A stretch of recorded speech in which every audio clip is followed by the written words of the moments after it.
T20 world cup లో మరో big match కు భారత్ సిద్ధమైంది. సెమీస్ లో ఇంగ్లాండ్ తో అమీతుమీ తేల్చుకోనుంది. టీ20 వరల్డ్ కప్ లో నేడు రెండో సెమీస్ జరగనుంది. ముంబైలోని వాంఖడే స్టేడియంలో భారత్ ఇంగ్లాండ్ తడపనున్నాయి. రాత్రి 7 గంటలకు మ్యాచ్ ప్రారంభం కానుంది. వరుస విజయాలతో దూసుకుపోతున్న సూర్యకుమార్ యాదవ్ నేతృత్వంలోని టీమిండియా డిఫెండింగ్ ఛాంపియన్ ఇంగ్లాండ్ పై గెలిచి ఫైనల్ చేరాలని లక్ష్యంగా పెట్టుకుంది. ఇరు జట్లు నాకౌట్ చేరే క్రమంలో చెరో పరాజయాన్ని చవిచూశాయి. ఈ మెగా టోర్నీ సెమీస్ లో వరుసగా మూడోసారి ముఖాముఖిగా సిద్ధమయ్యాయి.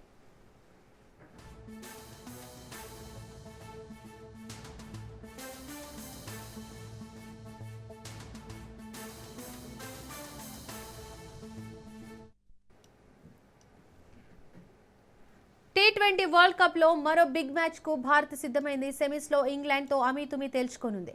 టీ20 వరల్డ్ కప్ లో నేడు రెండో సెమీస్ జరగనుంది. ముంబైలోని వాంఖడే స్టేడియంలో భారత్ ఇంగ్లాండ్ తలపడనున్నాయి.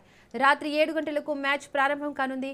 వరుస విజయాలతో దూసుకుపోతున్న సూర్యకుమార్ యాదవ్ నేతృత్వంలోని టీమిండియా డిఫెండింగ్ ఛాంపియన్ ఇంగ్లాండ్ పై గెలిచి ఫైనల్ చేరాలని లక్ష్యంగా పెట్టుకుంది. ఇరు జట్లు నాకౌట్ చేరే క్రమంలో చెరో పరాజయాన్ని చవిచూశాయి. ఈ మెగా టోర్నీ సెమీస్ లో వరుసగా మూడోసారి ముఖాముఖికి సిద్ధమయ్యాయి.